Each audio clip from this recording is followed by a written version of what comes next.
went supersonic there. Lincoln looked back. Morning. Good morning. How's it going, Danielle? Pretty good. Got some Courvoisier cream in my coffee, so it's a good Friday snow day. Cheers. Cheers. Don't spill it. Clink. Happy Friday, everybody. Apologize for a little bit of delay today. Definitely had a handful of last-minute changes we had to deal with. But we are here now, and it is Friday, which is a wonderful day. Friday, February 4th, 2022, to be specific. You know, it was earlier this week we had 2222, which was pretty fun. Yeah, that was Wednesday. Do you like the number 2, Danielle? Well, I just like numbers in general. So any day that has repeating numbers, it's all good with me. Yeah, like 13, 13, 13? Mm-hmm. Is that your favorite date? Actually, I love the number 13. People think it's bad luck, but we got married and we graduated college in 2013, and it's Taylor Swift's favorite number, so I like it for that reason too. Yeah. And also just because people usually don't like it, so You like I it? like liking the things that are like, stick it to superstition. That makes me like it even more.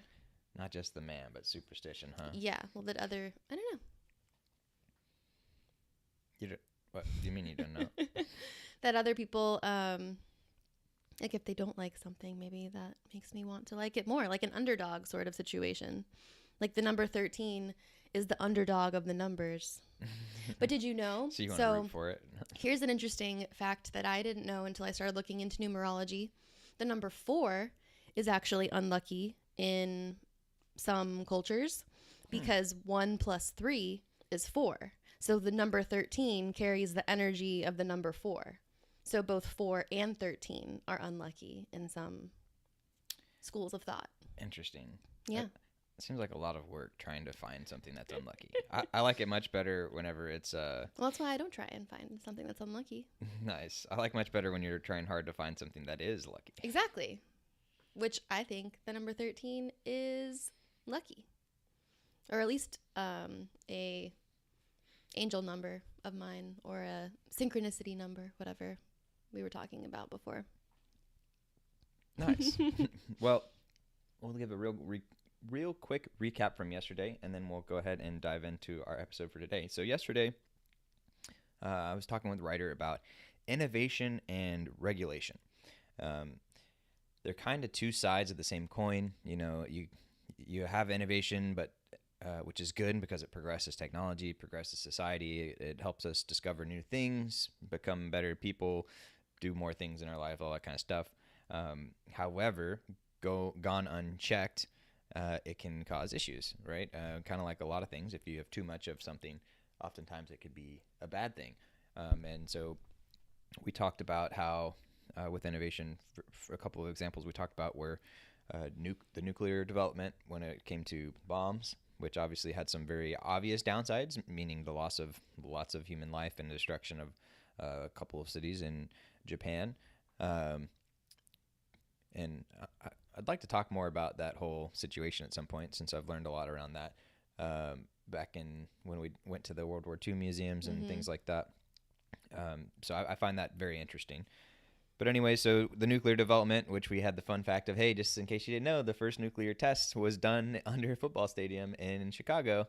And then eventually they're like, all right, maybe we should move this away from populated areas. Fun. And then we talked about how the people being scared from the nuclear bombs and also from some of the nuclear power plant issues that happened.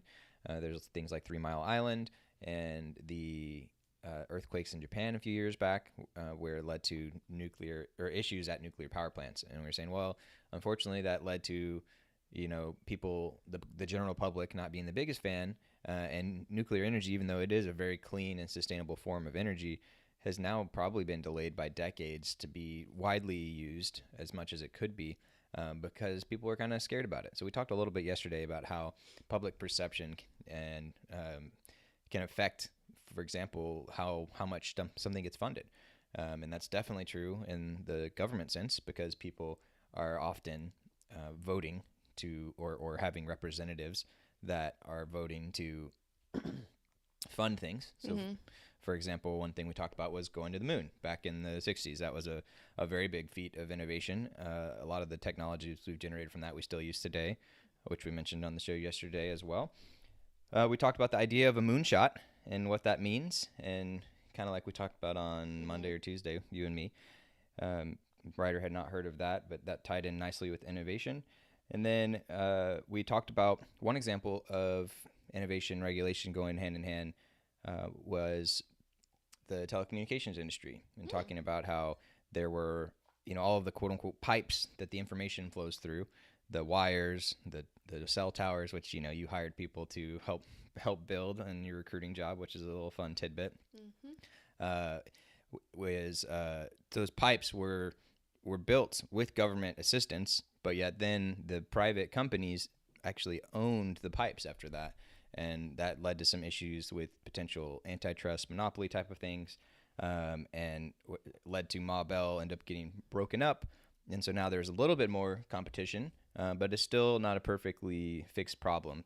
But it's much better now that we have a bunch of smaller players like Cricket and what's the one with Mint Mobile and a couple of these other ones. Windstream. What's trying that? to think of like the smaller clients that we. Yeah. So it's good that those are coming into play now. But also a lot of those people are paying the people who own the pipes. So in a way, they're still benefiting as well. So it's an interesting situation. We also I did a very, very good impression of someone over in England. So people have to go back to watch that if they want to. And yeah. Someone in particular, or just someone from England? Oh, I think it was just my evil twin from England showed up for a little bit. I honestly don't even remember what Love Island Read? What he said. Oh, Love Island Read. He hasn't come out yet, Yeah. Probably paw him off. Gonna paw someone off, yeah. Really want to get some snogging in, some good snogging. Is that what they call it, right? Yeah. And then I'm trying to think now of what the Australian Love Island people say, because they have something else. They have some good phrases. Yeah, and then there's like different types of kisses. So there's like different words for the level of kiss. I love it. That's why it's called Love Island. So yeah, for those who have no idea what we're talking about, Love Island is a reality TV show. Not too dissimilar from a lot of reality TV shows you might have heard of. 10 or so people, half guys, half girls, although sometimes they throw in an extra guy or girl that happens to be all the time, bi or tri or pan or whatever, just to make things interesting. And so they go there, and their goal is to find love. And of course, there's drama and is their goal to find love, or to make it to the end to try and get Instagram famous and possibly win the prize money? Yep, and that's what you always have to know or wonder. Every single person is the fun thing about the show is that it's originally a British show or UK show. Yeah. And so that's at least why when I've watched it with you, that's the main thing I took out of it. Is fun to hear all of the little dialect, all of the small little different terms and things like that, the slang they use. And of course, it's fun to try and interpret them. So pie off, like, oh, I'm gonna pie him off. It means like we're gonna break up. Or like I'm going to reject them, basically. Yeah. Yeah. And then the other one was snogging, which is, like making out. Can you think of any other fun ones? I was trying. Not off the top of your head. That's No. okay. But so that started out in the UK, and then they have one in Australia, and they have one in the US now. I remembered. Oh, yeah. But this one they actually like came up with on the show. They started like coming up with their own terminology. So then they said like, oh, if you're like doing some touchy-feely stuff under the covers at night, then you're doing bits. Doing so bits. Did y'all? Well, they wouldn't say y'all. Did y'all do bits? If you're a British person, please make a video of you saying that and send it to us. Yeah. Gotta get the mix of the Texan and the British. Which actually, Danielle, you are the mix of Texan and British. Your grandmother was 100% Brit. Mm-hmm. Grew up near London. Yeah, I think north of London. I don't know why I keep wanting to say Derbyshire. I'm like, is that even a town? I don't know. Is that where she's from? I don't know, but let's talk about that in a second, because I'd love to share a little bit about that. So that was our episode yesterday, and our challenge was kind of twofold. It was, all right, one, you can pick something that you're interested in, something that you've always been curious about, or just something you had, you're like, oh, why not? I'll check into that, and go look at a scientific paper for it. And that was, we're like, all right, don't worry about going and reading through the entire thing, because sometimes it can be a little dense, a little difficult to read. But you can for sure read like the introduction and the abstract up front, and then you can kind of maybe skim through the middle part and maybe look at some of the pretty pictures or diagrams, and then read the conclusion and see what they came away with. And I forget the name for it, but the part at the end where they say, hey, we didn't study this, but if we were going to go next, this is probably what we would check into. Reading those parts would be interesting. And so, yeah, it's just like, hey, if you've never done that, especially if you're not in a technical field or never have been, it's at least good to see what they look like and kind of get a quick glance at it. Yeah, well, that's what you were talking about Wednesday, right? Too? The, like, scientific papers? Oh, you're right. So I mixed up my challenges. Thank you. Oh. The challenge yesterday was about innovations, and it was looking at the history of innovation within one of these things. So say, for example, oh, you like cell phones, or you use them all the time. It's like, all right, well, why don't you pick an interest and look into the history of the innovations on that thing? And so you just type into the Googles or whatever and say history of the cell phone or something like that, or innovations within the cell phone. And there'd be a lot of really cool things in there. And I could tell you some of them off the top of my head because I worked at a company that provided some of those innovations a while back. So that's kind of cool. So yeah, sorry for the challenge mix up. Thanks for bringing me back on that one. Well, with that though, let us go to our intro, and then we'll come back for today's episode.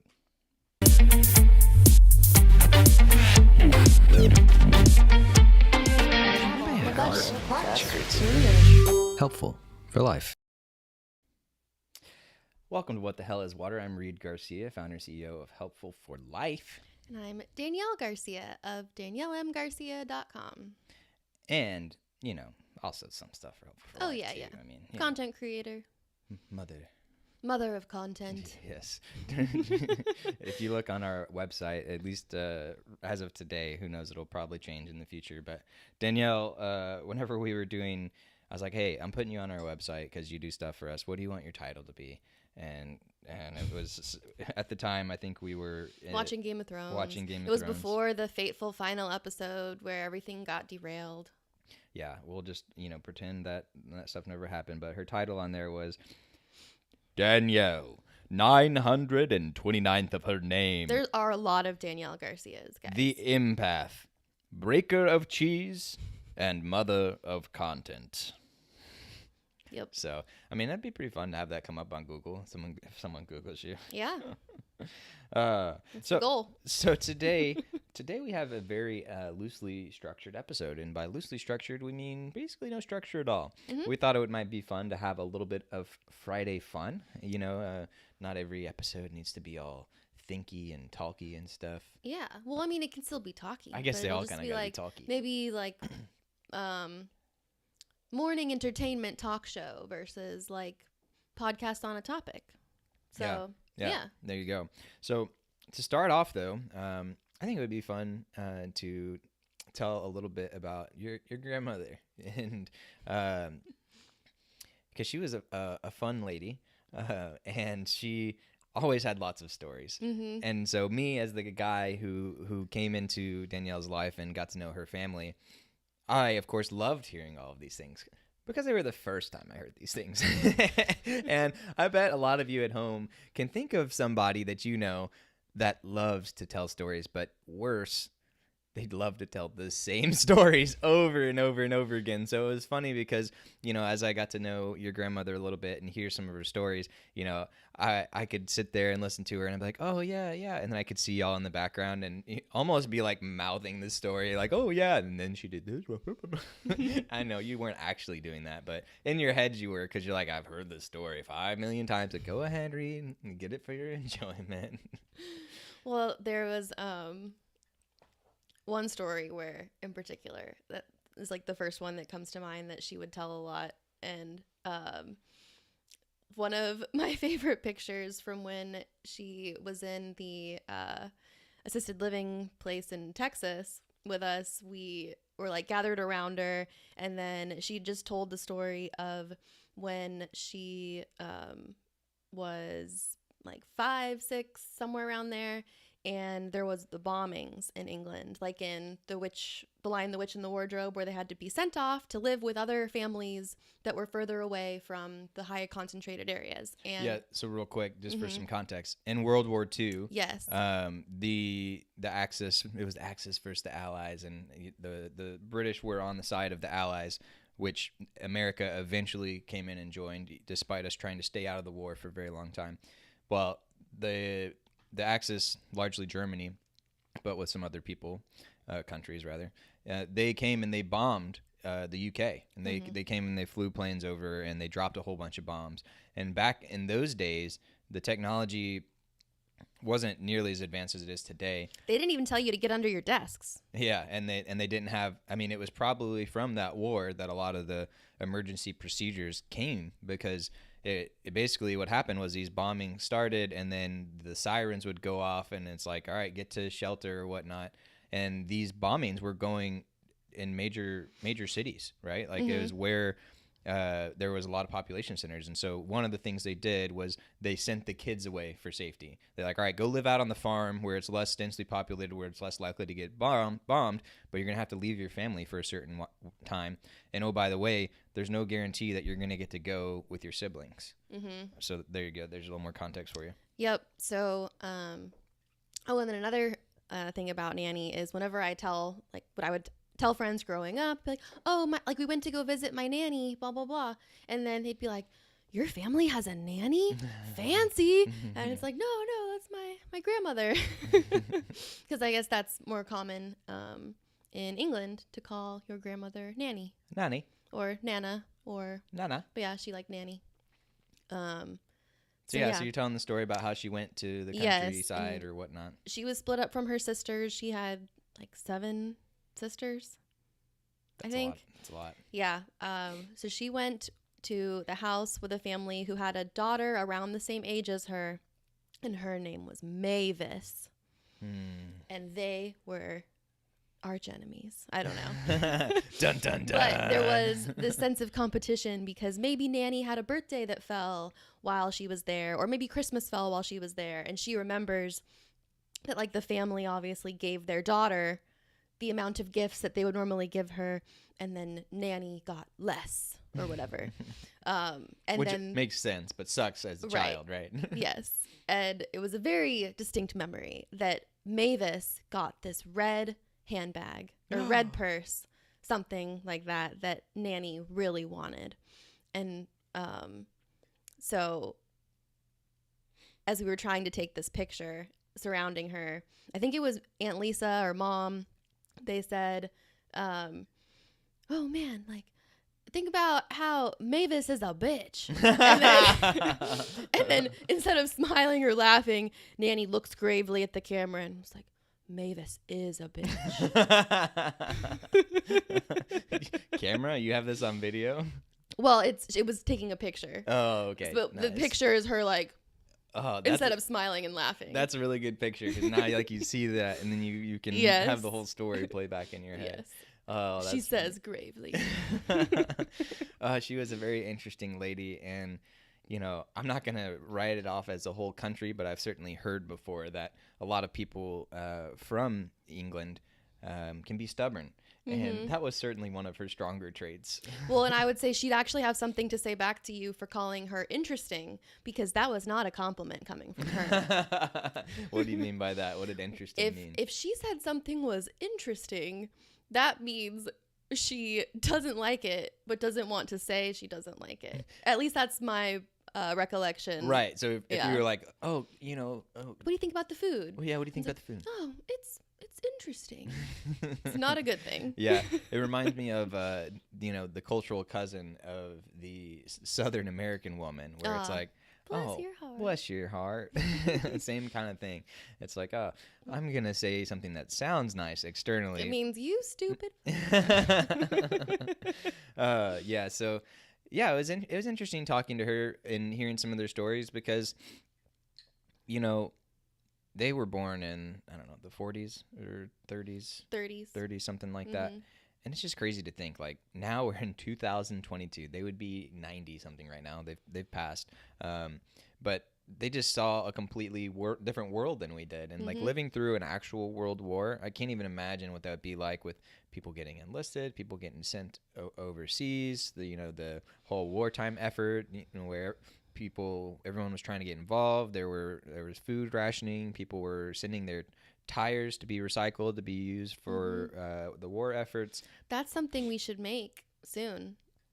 Is Nanny's recipe for Yorkshire pudding. Yes. Because that was a very simple staple that was just like eggs and flour, maybe, and water, something like that they made to like fill up your stomach. Yeah, because it was like literally a bread product that would poof up in the oven. So that was the purpose of it. And then she made those for like her rolls with roast at Sunday dinners whenever we lived in North Carolina, and we would go over every Sunday night. It was like family dinner time whenever we all lived in North Carolina together. But yeah, for those of you who haven't heard of Yorkshire pudding before, it's kind of like, I mean, think about at least the way we made it is in muffin tins or mini muffin tins. And muffin tins. Yeah, think about a small kind of muffin souffle thing. Yeah, that's a close thing. It's kind of like a bread, but it's you got a softer, spongier kind of texture, and we always had it with gravy.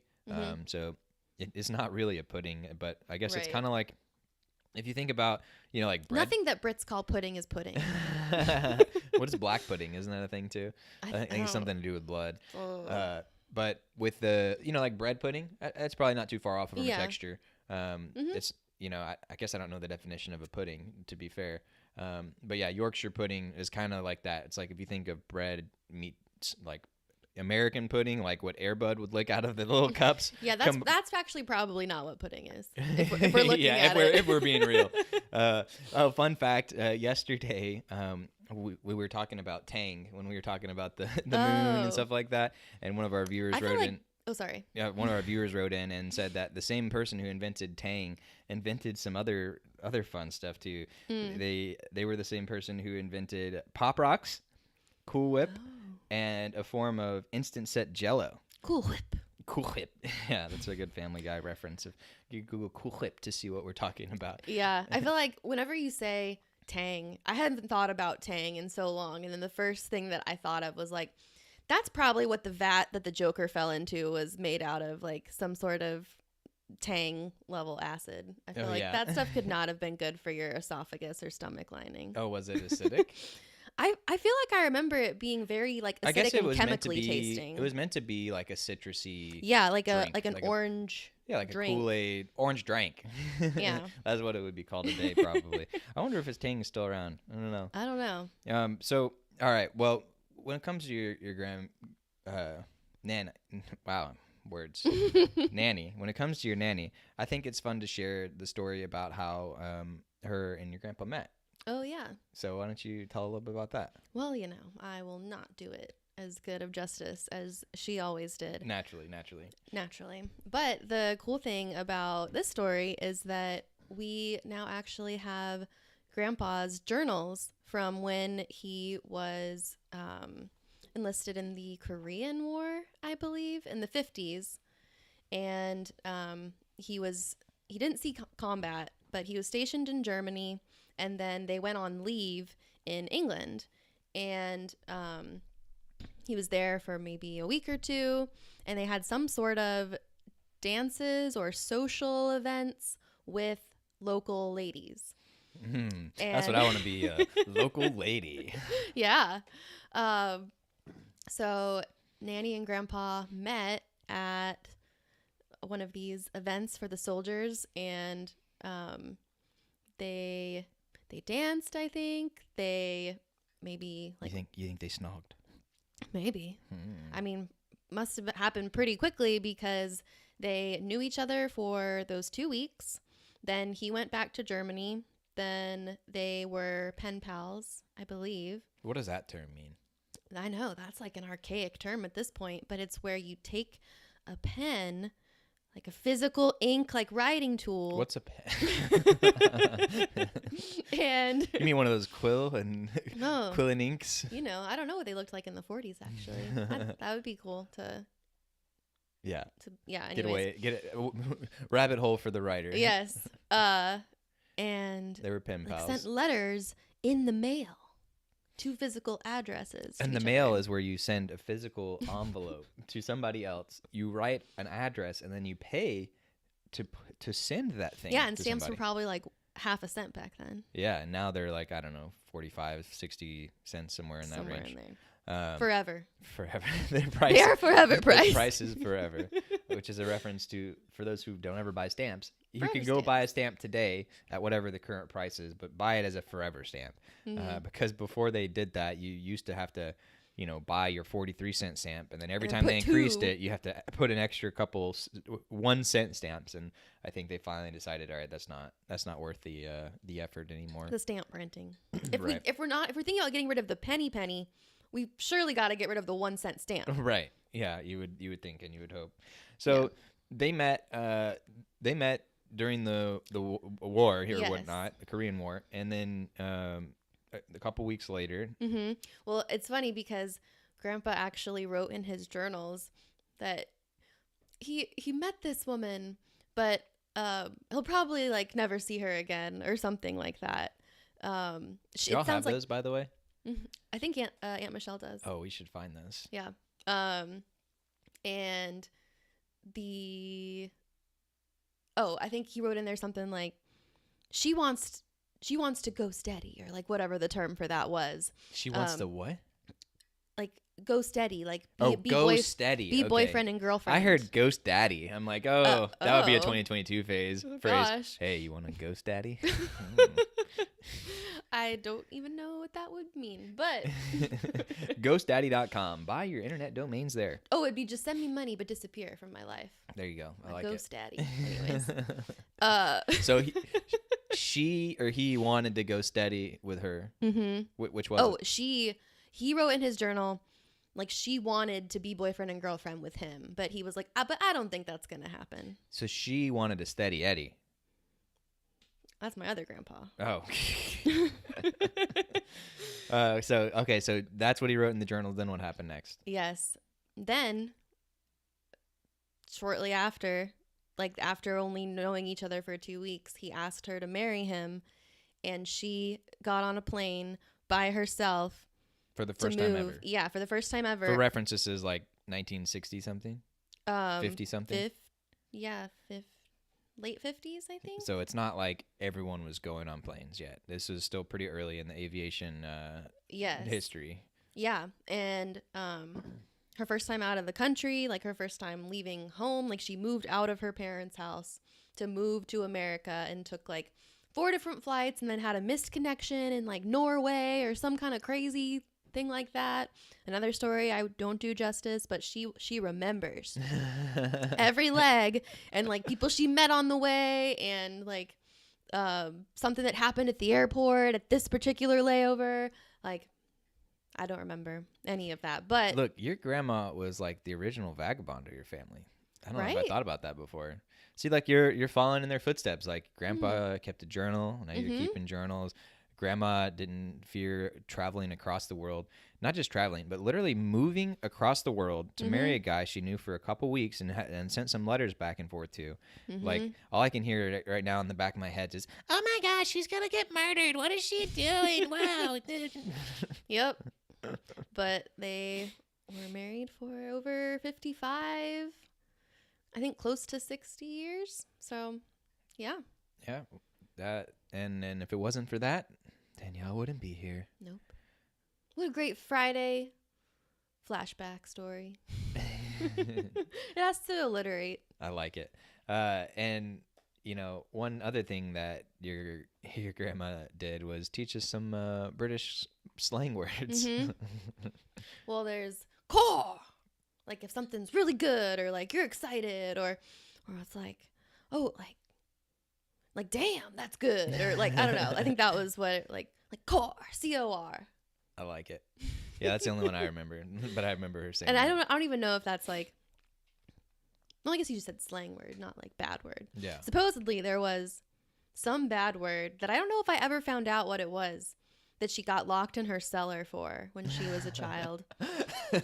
It's just funny how it sounds so much worse. And it's like, oh, how'd you get punished? Oh, I got locked in the cellar. Yeah. And she's like banging on the door to get out. And her sisters are like, the ghosts are going to get you. Or like, You're going to get ghost daddy. You better be careful. Oh, man. Yeah, for us, it was like, go sit in the corner. For them, it's, we're locking you in the cupboard. Yeah. Oh, that's fun. Well, thanks for sharing this story. And I think that is a good reminder for people at home. Like, hey, if you haven't talked with the elderly people in your family, go do so. Like, if nothing else. Or just older than you. Yeah. Yeah. If nothing else, like, they probably have some good stories. And if they're related to you, you know, one great avenue I like to do is, oh, tell me some stories about so and so, you know, and then maybe it's my dad or, you know, my mom or my uncle. Like, I pick one person and I'm like, all right, I bet you've got some stories on this person. And you're like, hey, here, come over here, have a drink. Yeah, let's have a chat. Story time. But yeah, I mean, one of the things that is a phrase, and we kind of knew, but definitely have confirmed over the last few years, which is life is stranger than fiction. And I can attest, at least for our lives and the people that we know, like there's so many really good stories that we've heard from people, and even from people that we've known for a while. Like, we managed to start talking and push back that kind of shallow, like, oh, how's your day, how was your week, and get back into some of the deeper things that have happened to people. And you know, we get some really cool stories.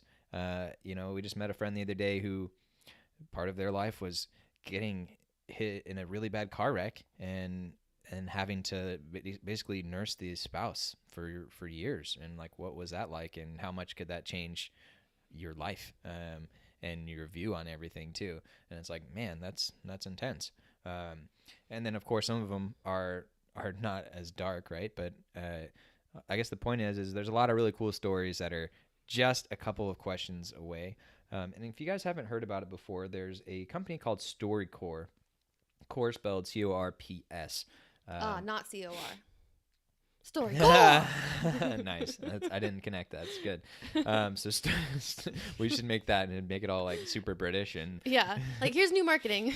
StoryCorps. I like it. But with StoryCorps, they have paid things you can do, but they also have like kind of free guides you can download to basically have a conversation with somebody that you know.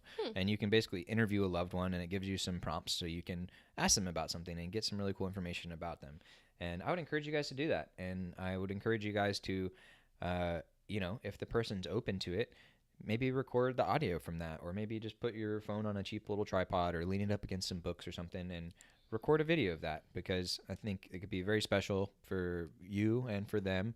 And then, of course, if they're open to it, you could share it with other people in your family, other people they know, or of course, you could share it broader if they're okay with that as well. Because that was one thing that was a cool thing for me was when I had my first interview, meaning I was interviewed for the first time. And that was on the Herd of Turtles podcast, which we'll share a link for here in a second. But it was cool because I was like, you know what? I've never been interviewed before. And I was like, it's probably like 99.9% of people that don't ever get interviewed.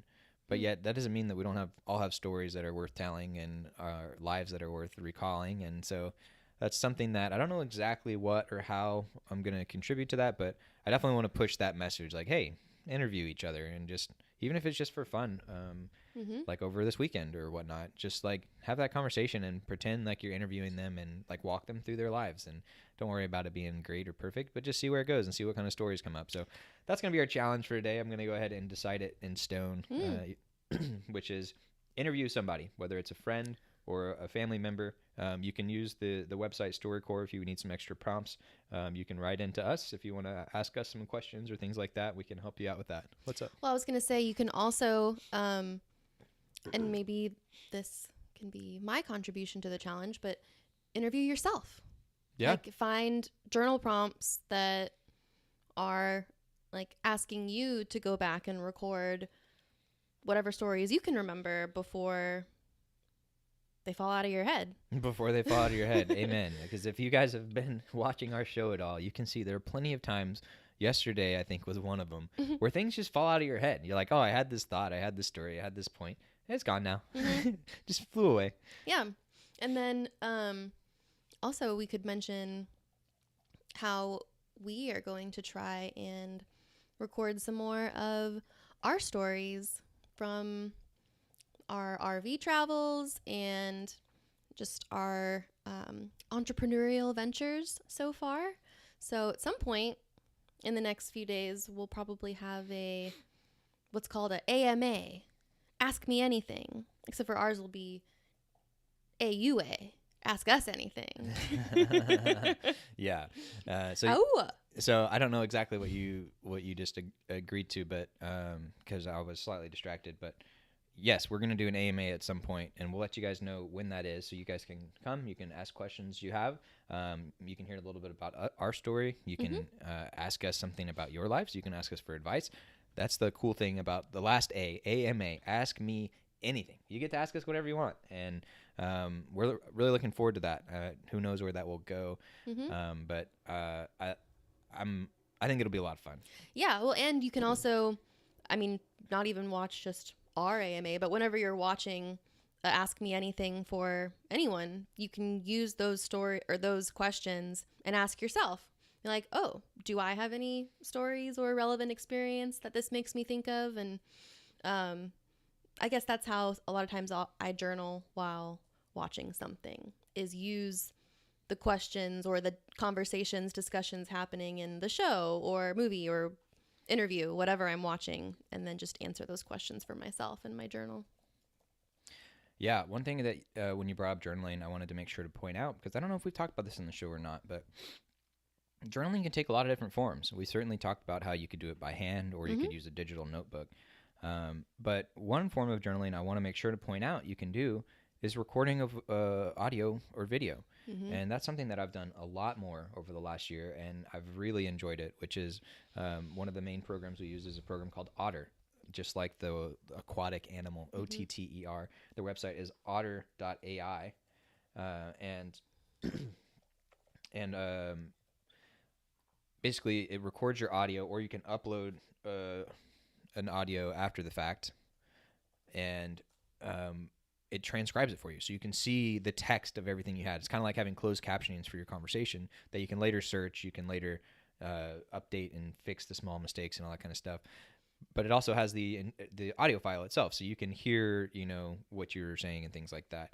So I think that was a really cool way to kind of get things off my head. And personally for me, like, I've never been a huge one. I've never been big on writing a physical journal. I did it one time for my South America trip, which I really am glad I did and enjoyed that, and we'll have to share some stories from that at one point. But I've found that for me, just talking is much easier for me to get things out of my head and into the world. And so I just start either a voice memo, or I start on Otter and I just click record and I just start talking. I just start saying, all right, here's what's on my head, here's what I'm thinking about, this makes me think of that. And the nice thing about talking is you don't have to worry about editing yourself, you don't have to worry about sentences making sense, you don't have to worry about jumping around. You can just let kind of like your brain talk, right? And you don't have to, and also I can talk a lot faster than I can write as well. So I can get a lot more information in there, and you hear my tone and my thought process and all that kind of stuff. So I like it a lot. So I would encourage you guys at home, especially if you have struggled to start journaling before, or if you've never tried it before, well, just try turning on your voice memo on your phone and just talking into it. And you can use journal prompts, or you can just talk and just say, all right, what's on my head, and like, what's stressing me out, or what am I worried about, or what am I grateful for? Like, these are all types of things where it's like, hey, all right, one of the really valuable things that you get out of journaling is getting all of the stuff that's in your head, which, by the way, you're like, oh, I don't have anything in my head. Well, you have a whole bunch of things in the back of your head that are always there, taking up space, taking up energy, giving you worry. And, by journaling, you take those things out of your head, you separate them from yourself, and you can say, like, all right, I've thought about that now. And if it's something that you're worried about or anxious about, one of the steps you can take is, I'm worried about this event coming up. Excuse me. Wow. I'm worried about this event coming up, And then if that, you're like, okay, well, what am I going to do to help assuage those worries? What am I going to do to help minimize those worries? Then you could make your little plan like, oh, well, I'm going to do this, I'm going to do this. Or actually, there's really not anything I can do. I just feel kind of worried about it. Well, then now you know. You've thought it through. You've taken it out of your head. You put it outside yourself. And then the next time when you're worried about it, you're like, I already thought about that. And you can just kind of dismiss it. So anyway, just a couple of things about that. Real quick, I wanted to share some of the appearances that I had on other people's podcasts because, like I mentioned, that was one of the cool things about having my story told. The first podcast that I was interviewed on was called How to Life. And this was somebody who I met through the networking group I mentioned a few times on here, SPI Pro, Smart Passive Income Pro, which is a collection of entrepreneurs trying to make money, have their businesses, and with an emphasis on passive income, which is the concept of you're not trading your time for money. You work hard now so you can reap the benefits later. And I met this lady through there. She has a company called How to Life. And it's like, oh, that's very similar with Helpful for Life. And so we chatted and we talked, and she has a podcast where she basically gives people life advice and things like that. And so I went on there, and that was called How to Life. And we shared that link in the chat. And within that, we talked a lot about Kickstart Your Kitchen. So if Kickstart Your Kitchen is something you've heard about on here and you're like, oh, I don't know if I should get it. I don't really know if it's for me. Well, that's a great podcast episode to listen to because we talk about it in depth. And you can check that one out. Another podcast we did that actually just came out like a week and a half ago. And that was on David Orozco's podcast, who David actually had an appearance on our show here a little bit ago. In January. Right. And now he has a podcast of his own called One Small Bite, and he invited me to be on his podcast, and that just got published last Wednesday. So we've shared that in the chat as well. And then the last time that I was interviewed of the three was on a podcast called Herd of Turtles. And on that one I talk about my life. And so that one was really cool because it was like, hey, now I've gotten to talk about my life from, beginning to today. And that was maybe a year ago or so. So that was a really cool thing to, like, one, have that conversation with him, but two, be able to go listen back and be like, yeah, that was my life. And it's also kind of cool to hear, myself on the radio, if you will. So yeah. All right. That's enough about that one. Let's move on and let's do a little quick tarot reading. What do you say?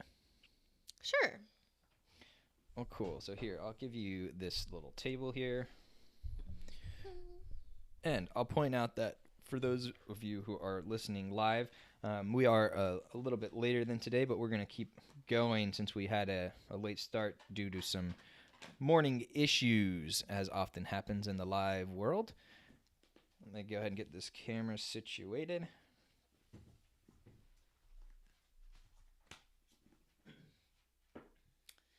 Okay. What? I'm thinking just pulling one card for today. Do we want to ask a question? Sure. So this is who knows what will come out of this, but yeah. One of the topics we were going to talk about today, which we're going to postpone to next week, is talking about the value of a sprint and a work sprint. And we'll dive more into that when we talk about it. But essentially, a work sprint is kind of like a running sprint. You're working hard, you're focused, but it's only for a short duration of time. Because anyone who's done running before will tell you that, hey, you can sprint, but there's no way you can sprint for a very long time. You're going to get tired way too fast. And if you're Danielle, you're like, I don't run or sprint, so I'm not going to do that at all. I'm not going to do that at all. And so that was one of the things I put in the description, or the title was work sprint, the only type of sprint that I enjoy doing, because I don't want to sprint either, although I do it plenty in soccer. Anyways, so with this work sprint, I was going to point out, and we'll talk more about this after the tarot. Next week, we're going to have an exciting little sprint related to the kitchen. And so that's going to be a great opportunity for everyone at home to have a week where you can just decide to have a little bit of a sprint where you're going to learn a lot about the kitchen, and not just cooking, but shopping, getting the nutrition part right, and then learning to cook to impress a date. We're also going to plan on doing some fun tips and helpful things for hosting a party, especially with the Super Bowl coming up next Sunday. So all of that stuff we're going to be doing next week in a bit of a sprint. So we'll talk a little bit more about the value of a sprint, hopefully next week. If not, then so hopefully soon after. And then, so anyways, all of that was to bring up our question for the day, which is something, I don't know, I'll just brainstorm a little, and you help me come up with a question. But something around that sprint, or something around learning about the kitchen next week, some kind of question around that. Okay. I'm trying to think. Should we just leave it loose like that and then see what comes up, or do we think we should have something more specific?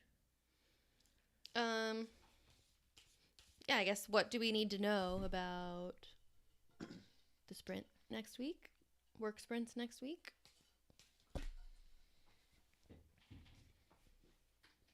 That's weird.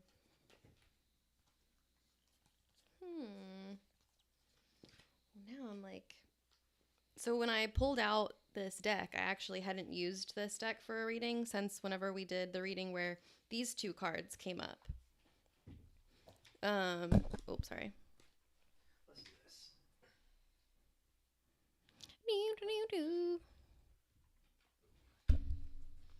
So those two cards came up in our last reading, and they were both the same direction, and then these two cards were both the same direction.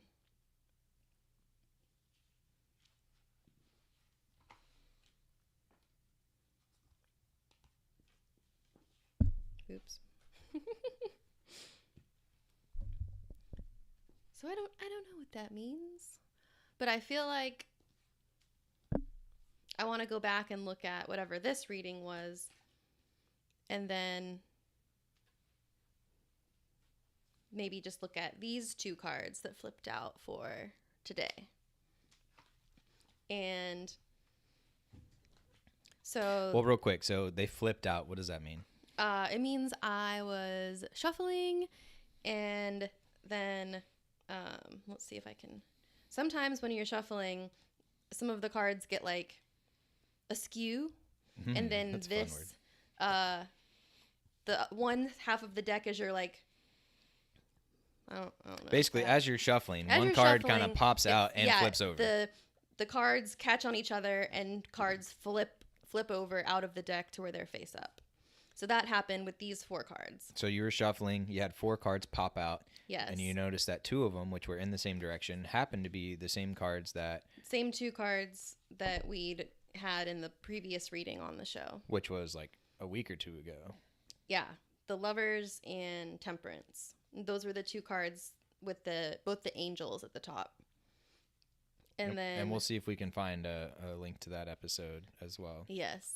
Was that this past week or the week before? Do you know? I think that might have been the week before. Yeah, I think so too. Might have been 2 weeks ago. So then the two cards that we'll look at for today are the Sun, which is a major arcana card. So it shows a cherubic child riding on a white steed, and there's a red cloth and I think sunflowers in the background, and a bright, shining, beaming sun. And really the sun is talking about an experience where things are just going your way. The sun helps things to grow. Sunflowers are symbolic of some sort of, I think, personal growth and celebration. And also in astrology, your sun sign is talking about your core identity. What makes you you, and celebrating that. And I think it's cool. Also, we're asking about sprints, and this horse, I mean, it has some muscles. It looks like it could be a sprinting horse. And then the second card is the World, which is the final card of the major arcana cards. And it talks about completing of a cycle and finishing projects. So basically, the sun, it's like shine bright, work hard for this. Like, isn't there a saying that's like, that which shines the brightest burns the fastest, or something like that? That sounds good to me. So yeah, maybe this is saying like, put a lot of effort into the work sprint, and then you'll complete some cycles that have been outstanding. Yeah, well, I like I like the idea or the context that we, first off with the horse one, Mm-hmm. just give me the quick recap of the two that you pulled. This is like celebration, identity, things going your way, growth, and then completion of cycles and finishing. Yeah. So, selfishly for me and for us and for the company, I'm thinking about how this upcoming next week, like that is going to be a thing that we said we were going to do. We're going to see it through to completion, and hopefully we'll bring along a lot of you guys at home as we go through that sprint next week, doing the cooking stuff. And of course, the nice benefit of what we're starting and doing next week is that part of that is going to be encouraging you guys to get the course Kickstart Your Kitchen, which will be actually having a discount for the first time ever and maybe the only time ever. So that's exciting. And the goal with that is to help get as many people doing the course as possible, because we had the idea last year where it's like, hey, Valentine's Day would be a great time for people to learn how to cook.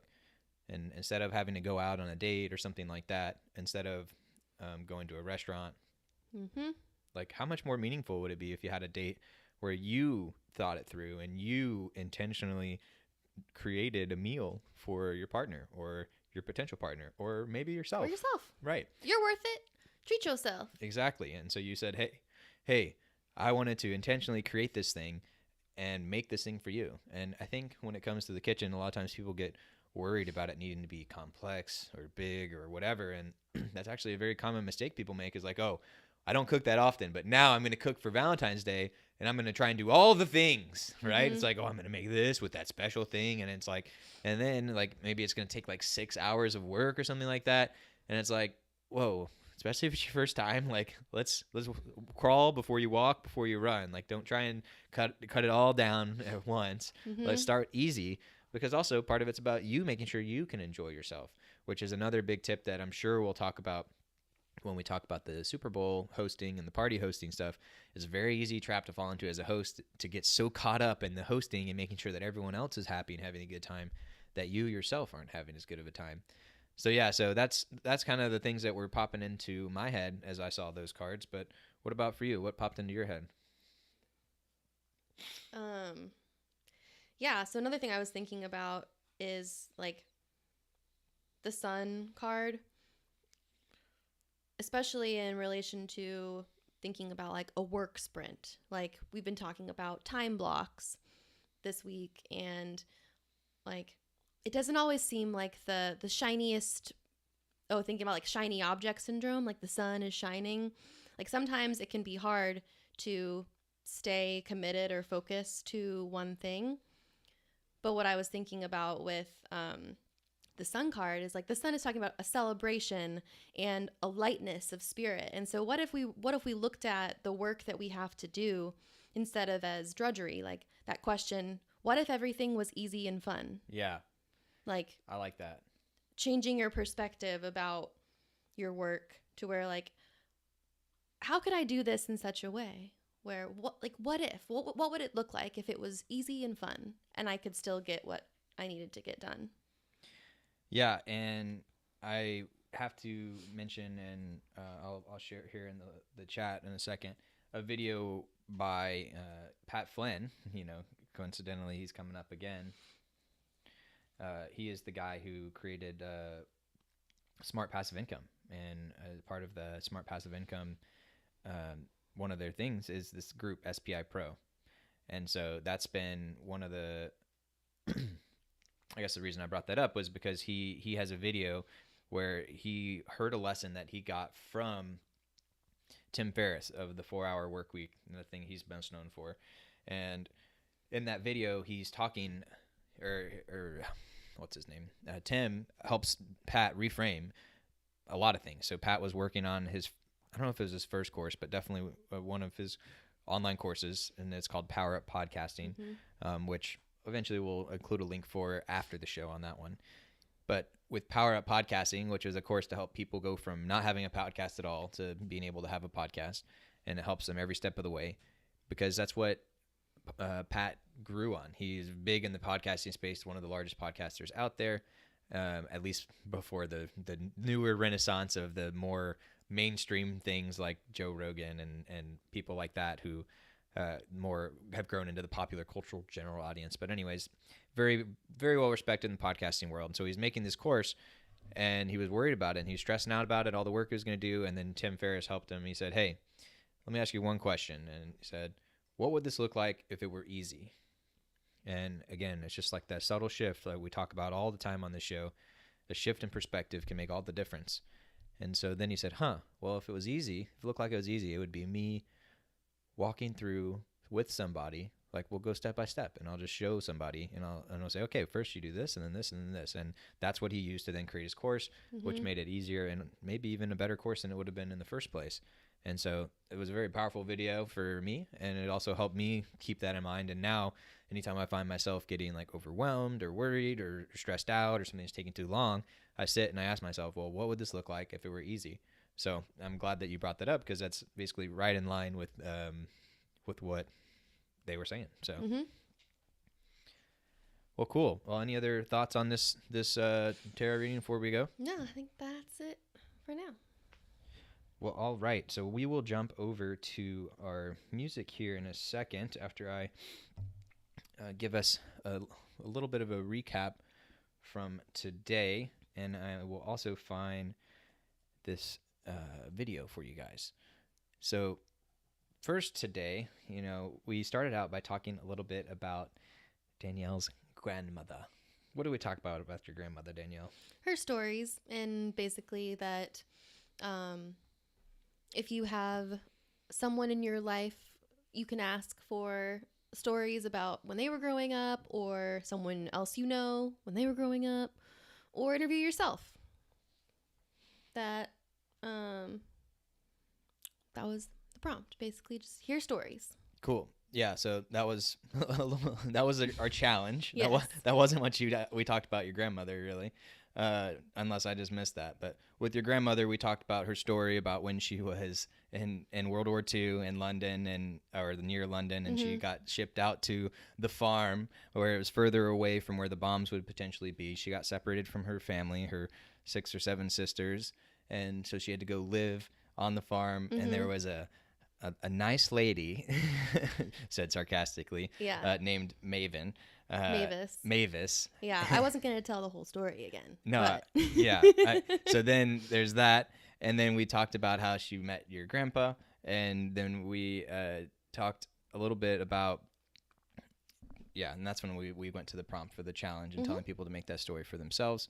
And then we did a little tarot reading here, which had a nice little callback built in to one of our previous episodes, which we shared in the chat, because there were 2 cards as Danielle was shuffling. There are actually 4 cards that flipped out. 2 of them were from that previous reading, and then 2 were from the new reading that we got today. And the new reading lined up pretty nicely, at least with the story that I'd like to tell from it, which was to encourage you guys to do this sprint with us next week as we dive into the kitchen. So any other last things, Danielle, for today before we go? No. Well, with that, then we shall go, and everyone have a fun rest of your Friday, and we'll see you guys next week. Cheers.